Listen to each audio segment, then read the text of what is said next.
All right, it's 4 o'clock. We'll go ahead and begin our committee meeting of the Finance and Facilities Committee. Welcome everyone that's able to attend here, and we also have Dr. Lindahl on the phone. I think we'll begin by having everyone introduce themselves, and we'll start with Gary. My name is Gary Strout, and I am a teacher at Prairie Elementary School, and I have been appointed to be the representative for the South area. Thank you.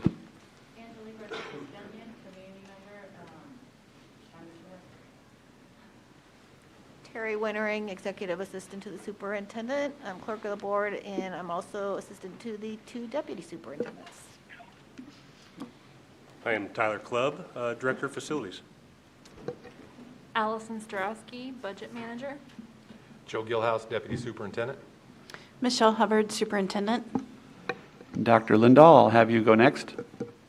Okay, Susan Lindahl, and I am retired CFO and a member at large of this committee.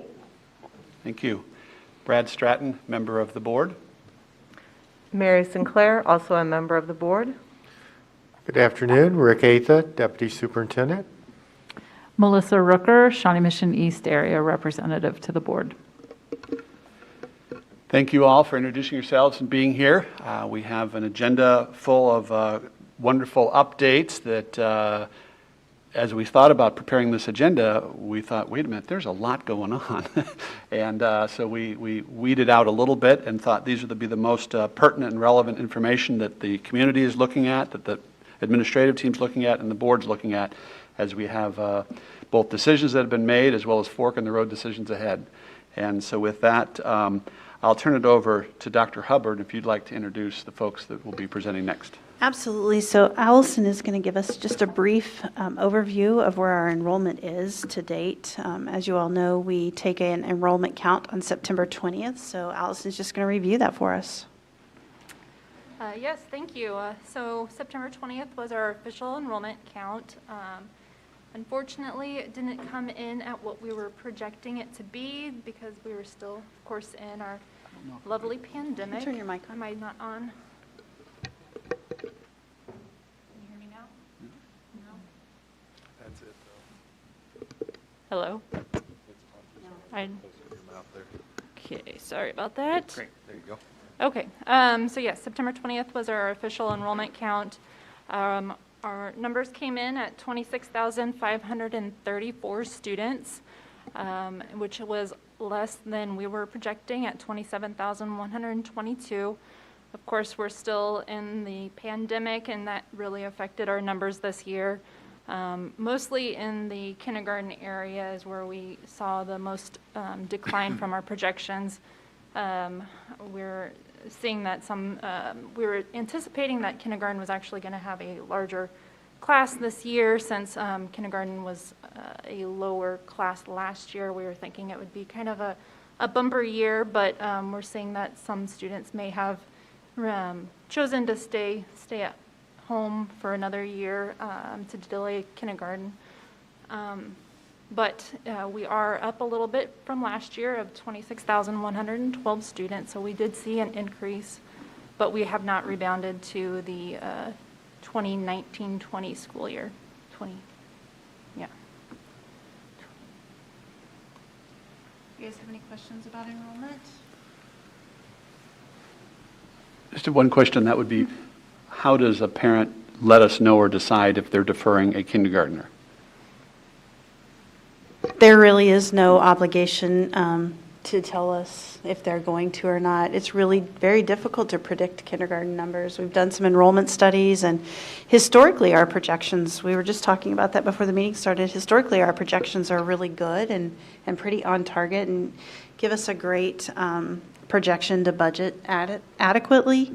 But it's been just tough in the last really 18 months to predict both this past year and then the current year as well. Yeah, to go off that a little bit, you'll see that from that chart on the screen, most of our areas have been within the 1% range of grades. The last 2 years have been significantly different, especially in the kindergarten, first grade area. And then this will not affect our funding for this year. Our funding for this year is actually based off the prior, the best of the previous 2 years, but it will come into play for our next school year. It will affect the funding at that point. Melissa, then Gary. Thank you. I just wanted to point out that state law does not require mandatory attendance or enrollment in school until age 7 for students. So kindergarten for most kids is a year that is technically optional. So just want to make sure people understand that. And that's a great point, and we do have some kids that joined us as first graders this year that did not attend kindergarten last year, and so based on assessment, were placed in first grade based on age. So we saw some of that, really not as much as we thought. We kind of predicted first grade a little bit higher because of that, but not quite as much as we had anticipated. And Gary? So when we make these projections, are we using things like data from the community, demographics, move in, move outs in the community, things like that? What kind of, because those are questions people have asked me, what outside sources are we using to make our predictions? The biggest source that we use is a 3-year matriculation rate to see based on the school and the grade. So we can kind of get a historical view of how that specific grade at that specific school has done. Then we factor in things such as transfers in for certain schools or transfers out and how that affects the enrollment at that school. So there's like no external looking at like the housing market and how if a new apartment building is going to be built or scheduled to be completed with a certain number of doorways available and stuff like that. We do look at birth history rates, and we do look at areas where they're building. We meet with the Johnson County appraisers every February and kind of get an idea of what areas are growing, but we don't have a specific data of apartments that are looking to be filled. Thanks. Any other questions about enrollment here? All right. Thanks, Allison. So I'm going to take us into an ESSER 2 update. Just a little bit of background. As you all may remember, we received a little over $10 million in ESSER 2 funding this past year. We had 3 different committees, an elementary, a middle, and a high school committee that came together. There were about 30 people per committee. So, collectively, we had probably at least 100 supporting these decisions on how to spend our ESSER 2 dollars. And so those committees got together, they looked at data, they said, what are our needs? And they developed these amazing plans. And so this is just sort of our overall plan. And we added elementary social workers to ensure that every building had 1 full social worker, 5 high school counselors. We reduced elementary class size to 22 and 25, so 22 for K2, 25 for 3-6. There's substitute teachers in here, there's substitute nurses in here, math teachers at middle and high school, instructional coaches. We gave monies to both elementary, middle, and high levels for things that they said were important.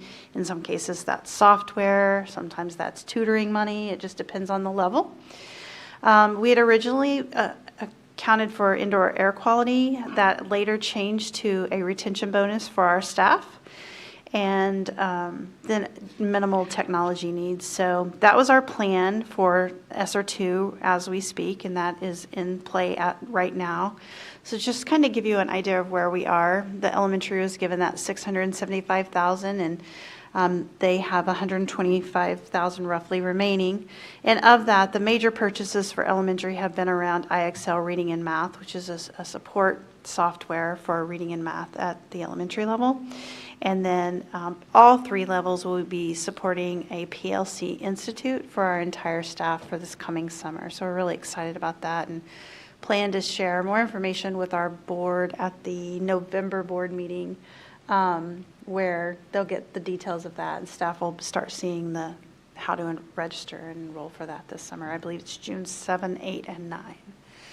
And then upcoming elementary expenses still are Trauma Smart in 2 of our elementary schools, and then some additional summer programming for learning recovery. And then at the middle level, we've got about $114,000 remaining. And again, purchases to date include mostly those top 2 software, and then calculators, and then again supporting the PLC Institute for the entire staff. And then upcoming expenses we still have are mental health professional learning, mitigation measures for music specifically, and then some additional ELA intervention materials. And then at the high school level, we have quite a bit more money than the other 2 levels left at a little over $300,000. And purchases to date there were, again, just supplemental resources for students and then supporting that PLC Institute. I think we're starting to see a lot more requests in the area of tutoring and just additional supports for kids after school at the secondary level. And then we'll be supporting, this past summer we supported summer school tuition for kids that were struggling with that needed that extra time. And I think that's highly likely we will be doing that again this next summer. And then upcoming, again, mental health professional learning, ELA intervention materials, and then the PLC conference, which is not listed but should be included here as well. And then this just sort of is a report that Russ and the business department has created for us, and we will be starting at the next board meeting in October, giving an update at each budget report. We will be giving this spreadsheet update to the board as well at that second board meeting of the month. So you can just kind of see where we are with the expenditures to date, and we'll be posting that on our ESSER page as well. So just kind of an update. So before I go on to bond update, I just want to talk a little bit about this plan and what it means for ESSER 3. But before I do that, any specific questions around ESSER 2? I actually have one. The air quality component, so the funds out of the ESSER 2 pot were reallocated for our retention pay for all staff.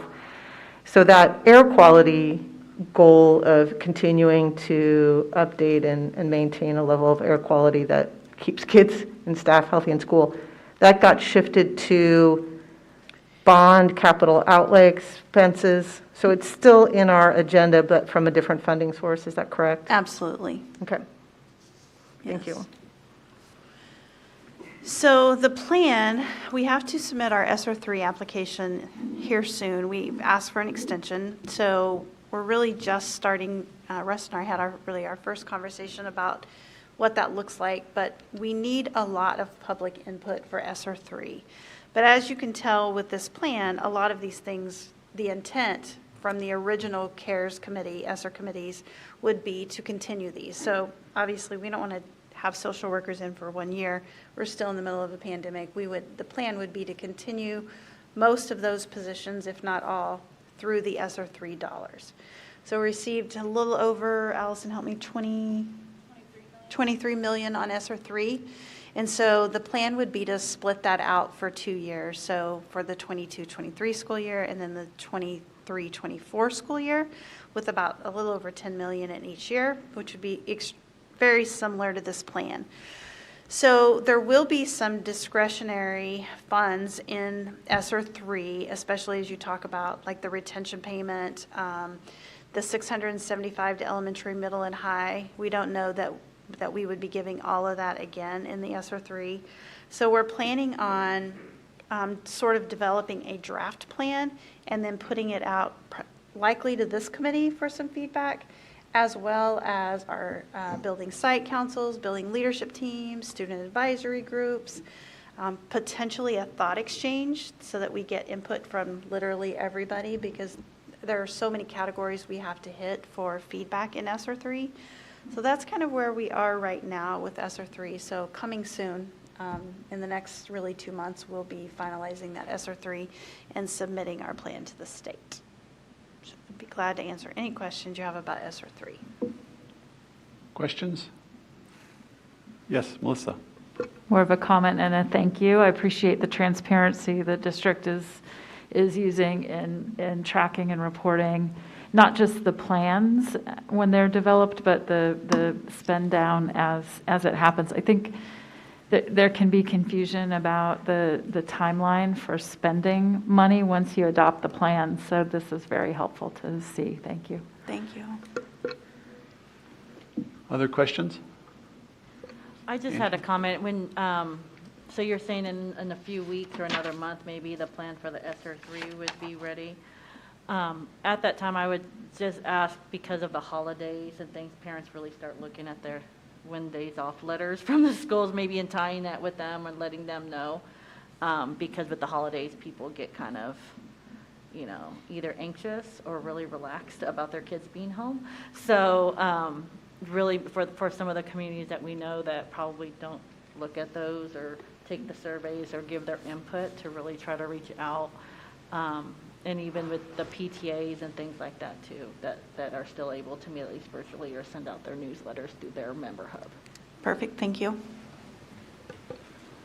I have a question about the timelines, meaning ESSER 2, at what point do we have to have all the funds expended? And then the same thing with ESSER 3, is there a date of which we're committing dollars, which I think you just referred to, we have to put in our plan, and then how about ESSER 3?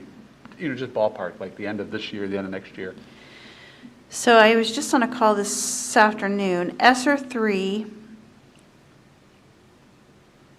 has to be liquidated by December of 2024. Is that accurate, Allison? Yes, I think it's September 2024. September 2024, it has to be encumbered, was the word that they used, and then December of 2024, it had to be liquidated.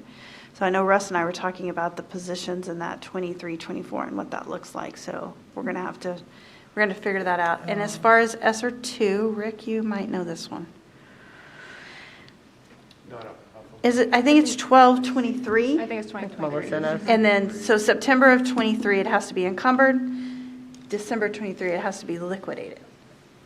Okay. Thank you. Other questions about the ESSER? Do you want to speak to, in just broad terms, what types of folks made up those other committees that have been giving counsel around the expenditures? Absolutely. So when we started, there really were no guidelines in your committee like there are with ESSER 3. They've been very specific. ESSER 2, there were not.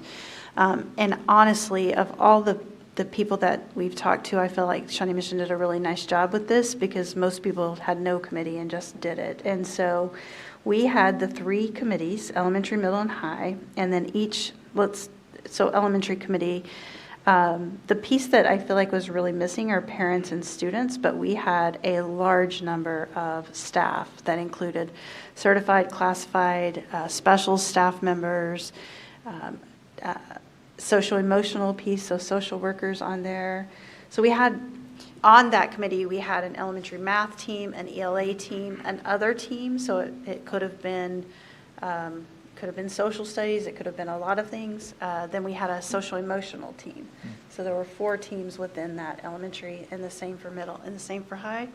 Joe, you chaired one of those. Anything else you would add to that? I chaired the high school, and we met over a 3-month period after school, and they were great. They were great meetings. Just got a whole lot of feedback from a variety of different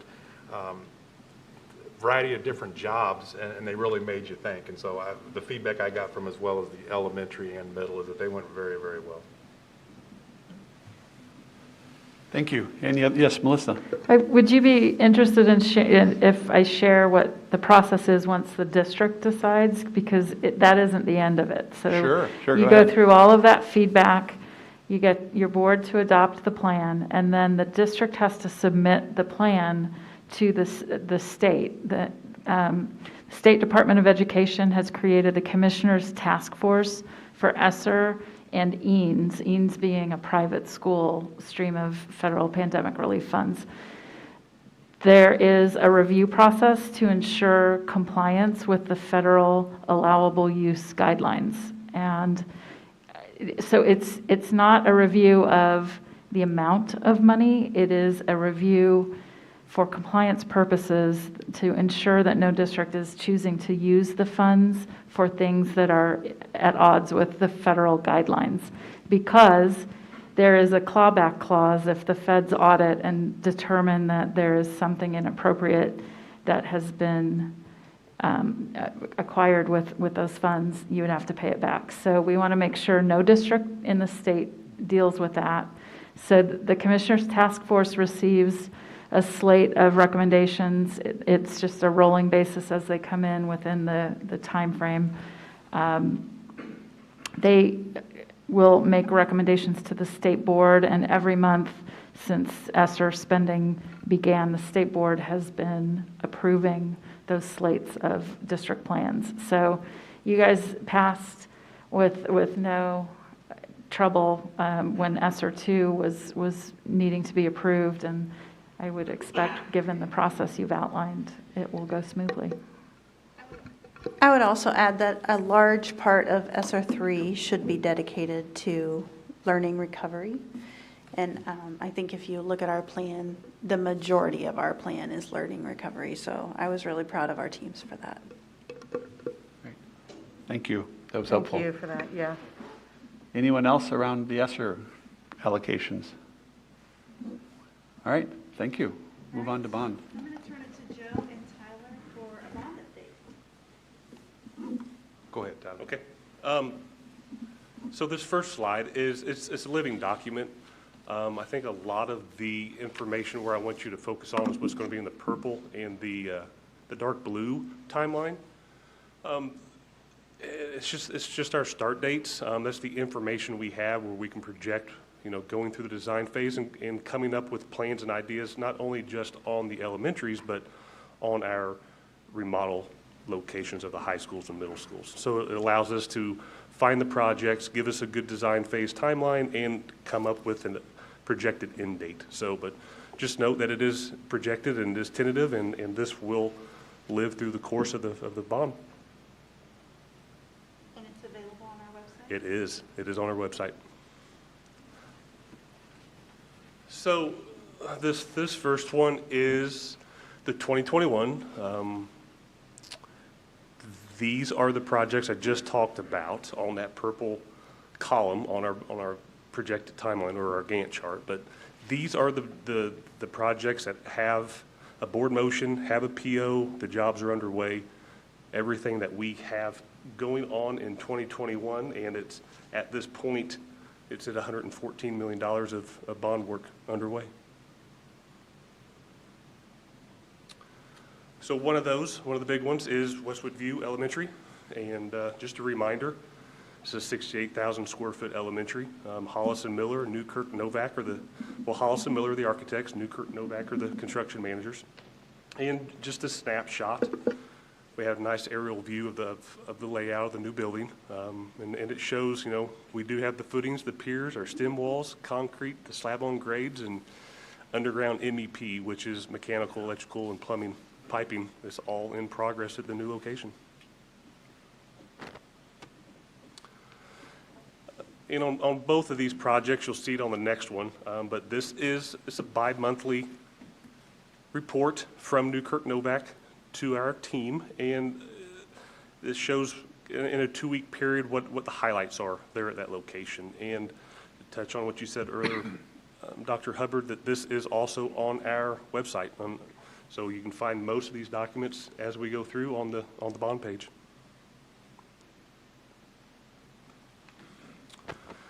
John Deemer. So there's the rendering. This is an Insight Design Studios project, and J.E. Dunn is our construction manager. This building is a 78,000 square foot elementary.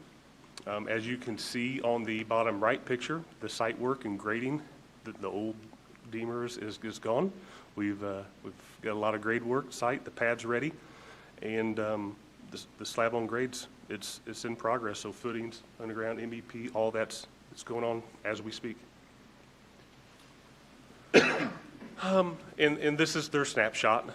So this is provided by J.E. Dunn. This is a 2-week time lapse of what happened or what took place or what's going to take place the next week. And these are also on our bond update page on the website.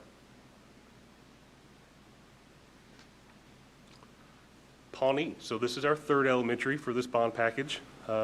This is a Hollis and Miller architectural group, and they are paired with Newkirk Novak again as the construction manager.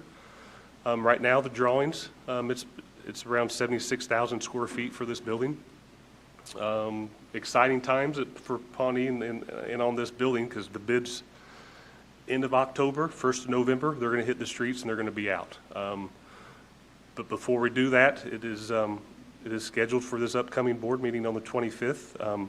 Justin Durham with Hollis and Miller will be here with us and present, and we'll go through Pawnee on a detailed slideshow for the board. But I don't want to miss it, but we'll go through the bids. That'll go out. We're going to vet them, and hopefully we can break ground for construction in March. And then some of this is the remodels. It might be repetitive. I just want to go through them. We've got Indian Woods, and here's the rendering of what the 3-story addition can look like from the outside on the top picture. And then I just have some renderings on the inside of what that collaboration space potentially could look like at Indian Woods. But it is definitely in construction. It's underway, and the project's scheduled to be completed by March of 22. Shawnee Mission North weight room, top left picture. That's a 6,600 square foot weight room addition. And our completion date for this is in June 22. But this is a DLR architectural group, and Nabholz is our construction manager on that one. And the same thing for Shawnee Mission Northwest. And so this is a fun rendering of what the balcony addition in that mall or commons area can look like once it's completed. But construction is right along. Completion date is tentative for June of 22. And we had a lot, say a lot. Usually if I say, if we did a playground at an elementary school, it's not just one. Everyone's different. You could have one location, or you could have 3 smaller ones that equal the size of somebody else's one playground. But I think we did 11 playgrounds this summer at 5 different locations. And so these are full-on turf, new concrete curbing, drainage, ADA accessible, interactive playgrounds. And so these are the projected for 2022 summer projects. And so we have 4 others, so 4 other locations. Each one of those have 2, and so it's normally at this year it's going to be like a large and a small playground. But we're able to hit both of those, all those locations, except for Corinth. It says 1, but we've already done. Corinth was actually one of the first playgrounds we did for this ADA style. And so we're going to able to finish that site up. So, but these are the renderings for those locations right now. It brings us to the projected projects for 2022. And so as of right now, what we know we're going to do, what we've talked, what we've been in discussions with, and so for the second year of the bond, we're up to $27 million of projects that we are currently have renderings on. We've hired architects, hired our CMs. We've talked with buildings and principals or projects that we know that are underway. This is where we're at.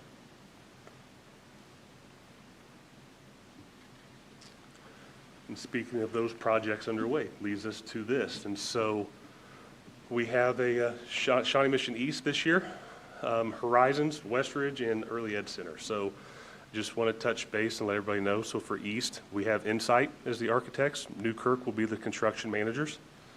And it's going to be pretty repetitive or basic for each one of these. But I mean, we're in the design phase now. The plans to have construction start as soon as school's out in June of 22. Horizons, DLR, Nabholz. Westridge, we have DLR with J.E. Dunn on this project.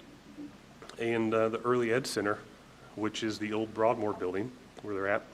That is Kevin Cowan's architectural group working with Nabholz as the construction manager. And they're going to get some restroom renovations, which is much needed, some classroom renovations, much needed for that age group. And this is also tentatively begin to start construction of June of '22. So that concludes our bond update. We'd be glad to answer any questions you all may have. It's been fun. It's been a fun first quarter. Yeah. Questions? A lot going on. Yes, Melissa? I'm almost hesitant to ask this, but without asking you to have a crystal ball, just to date, have you experienced delays due to supply chain issues? Yes is an understatement.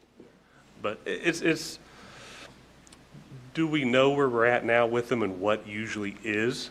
Yeah, and so in knowing what happened on the first round and where we're at, and the good thing is our each project it's a big team. Everyone's working together. Even though it could be 3-4 different architects, 3 different construction managers, they're working on other projects through the area also. And they know this, and they can know what could be a red flag and where we're at. And it does help us gathering all that information, how to bid this out and when to put it out. So if there are delays, we need to start sooner to work through that progress. But yes, and steel's one of them. That's the high note. It's not only is it delayed, but it's doubled in price.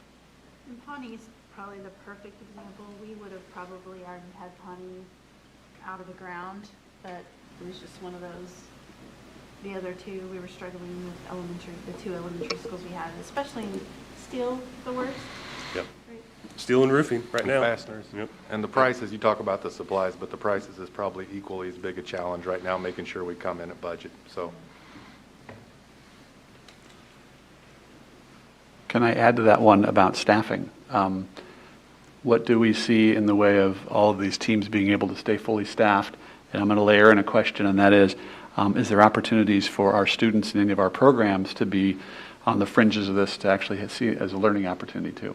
We are in the process of working with Dr. Fleury over here at the CAA with our signature programs, as well as with J.E. Dunn and some of our architectural companies as well, to get them on site and to get them some of that experience. Yeah, great. Yes. The bond, when it was put out for a vote, was fairly detailed in how the dollars would be spent, but there's always a certain portion, depending on how prices come in, that are unassigned. And David Atterbury, is that correct, was able to refinance some of our bonds, so it allowed, is that correct? Is that? So can you talk about how we make use of that flexibility in the funding? And my guess it's going to cover and keep us on budget with excess costs, but I don't want to make an assumption. Well, as you know, the taxpayers passed a $264 million bond. But within that in addition to that $264 million, we have a premium of about 10% more that's available to us to spend. So that gives us a little more flexibility in addition to that 264. Right now, all of these projects are within budget at this point, okay? And when you calculate in, and we're not using the premium at this point. But as we move through this, it will not surprise me with inflation costs, with materials, all of that sort of thing. We may be using some premium to keep us within budget. But I don't have a crystal ball. Yeah. So, but we do have some flexibility beyond the $264 million. We also build that into the bid with a contingency, and we're very particular about change orders when they come back with change orders, and so we really try to stay on top of all of those.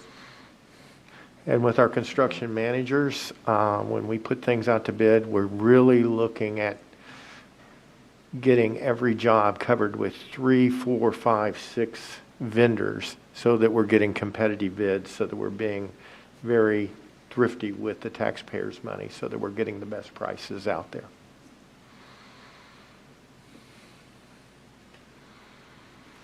Other questions about the bond update? Well, I'm going to layer one more in, and that is I'm always amazed at the depth of knowledge of our administrative team to carry out all of these projects. It's a big, big job. So if I can turn to the administrative team and just give us a cursory kind of verbal hierarchy of the staff that is working on this. Maybe not so by names, but I'm fascinated by the coordination of the leadership piece, the finance piece. These are folks that are doing a lot of other jobs at the same time as navigating this, so if you don't mind.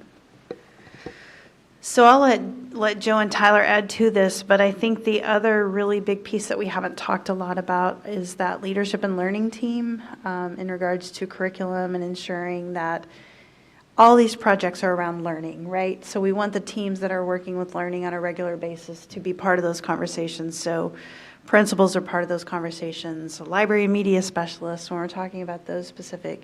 In all of the bond projects for the elementary schools, we had faculty teams, we had community teams that are even outside of the scope of, employees, but who else am I missing? Food service would be part of those conversations when that time is appropriate.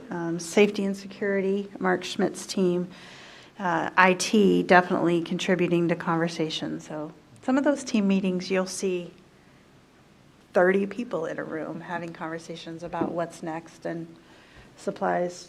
I miss anybody? No, I think you did exactly. I mean, it dips into It's a all lot. different levels. There's a lot of people to take into consideration when you're looking at projects like this. And so we really try to be resourceful and get input from everybody that it takes to make a school function and operate.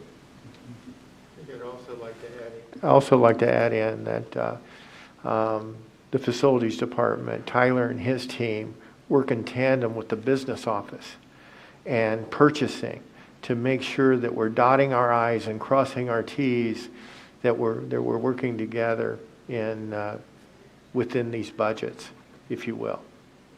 And I would give a special kudos to Tyler, not because he's here, but he's done an outstanding job, and there is a lot of people involved. There's a lot of orchestration, a lot of juggling, and it's constant with the architects and with the construction companies, and so it's an ongoing process, but it's his full-time job, and he's done a great job. Great. Thank you. Thank you. Yep, thank you. Any other questions about this? Or go ahead. I want to add one more piece in, just because it's new to us and we're all sort of figuring it out as we go, but this whole idea around the professional learning piece, and so we have the new position of Director of Professional Learning as part of our strategic plan, Strategy 3, and that's something that she has really taken the role of, is the furnishings part of whether that's our high school and middle schools or new elementary schools, and bringing in that professional learning piece of having all new flexible furniture and what that means to the classroom. So she has also been working with buildings and on that aspect. And she's a part of just about all of our construction meetings, and she's got a very busy job, and she takes time to meet with us 5 times a week. Okay. Wow. Thank you. That helps me, because I just can't picture the coordination of all of the entities that need to come together for this. I chuckle and say, if I want to do a small project in my backyard, I can't even manage that project. So I can only imagine all of these going at the same time. It takes all of us to pull this off. Yeah, I would add one more piece as I think process that. The diversity, equity, inclusion team, absolutely contributing, especially as we talk about the privacy restrooms for all and ensuring, the inclusive playground piece. So they are also, we're asking questions of Dr. McKinney and his team as well. One more, unlike you, I kind of keep thinking, when you really think about the scope, like you mentioned, Brad, it just, there's so many layers to it, and the community meetings that we do at the schools involving not only the parents, but also the neighbors and the people in that community that feed that school, as well as the staff, and taking the architects and the construction companies, and Dr. Atha and Tyler and myself that go to the staff meetings and meet with them. And so we're just getting ready to start that process with Rushton as we're in the very initial phases, and we'll have no less than 5 meetings with that staff and gathering input from all of their teachers as well as their community members. And then, yeah, it just continues to sprawl. No, that's great.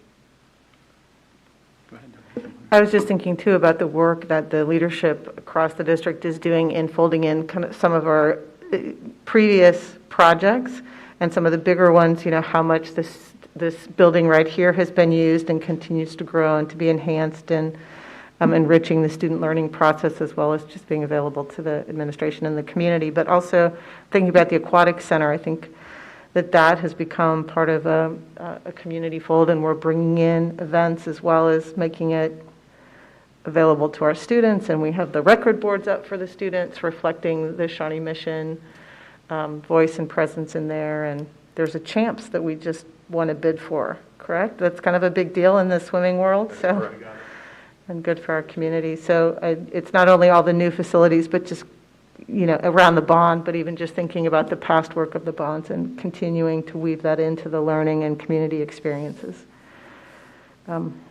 Impressive, thank you. Just in reflecting on that a little bit.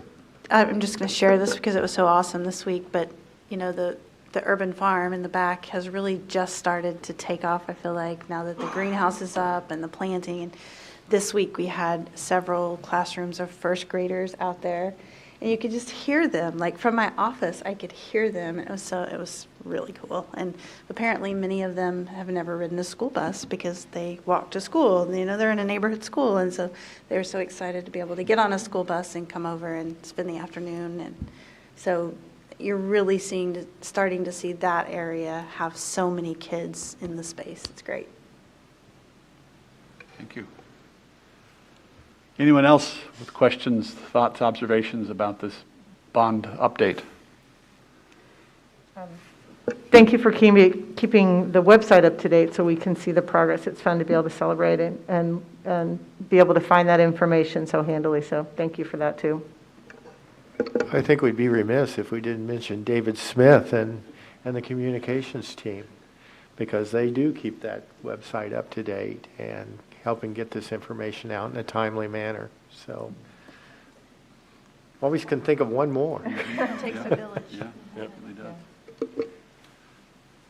All right, well, thank you. That's a lot of information, but it's incredible to watch it all play out. And again, a big thank you to the community, who 70% of the folks came forward and said, yes, even in a pandemic, move forward, carry out this plan for the future of Shawnee Mission. So that's very impressive, and we're taking that very seriously, as we can tell here at the district. Any other items that relate to finance as a whole, just the thoughts that we didn't cover but you wanted to raise a quick question about, or anything that you had an observation about?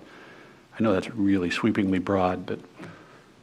As you think about questions, we really should have mentioned this. I always try to mention it when I talk about ESSER, and especially around those 54 positions that we added as part of the plan, that ESSER money goes away, and as we discussed in December of 2024, and those 54 positions either will have to be absorbed into the general fund or will have to be eliminated. So never the message I like to send, but I think it's important that we continue to keep that on the forefront as we move through the pandemic, and keep in mind that the intent of the ESSER dollars, the intent of this plan, is really to support that learning recovery for kids through the pandemic. And so we'll have some tough decisions to make as ESSER dollars go away. That was probably the biggest focal point of those three groups when it came to elementary, middle, and high, was short-term money to create a sustainable process.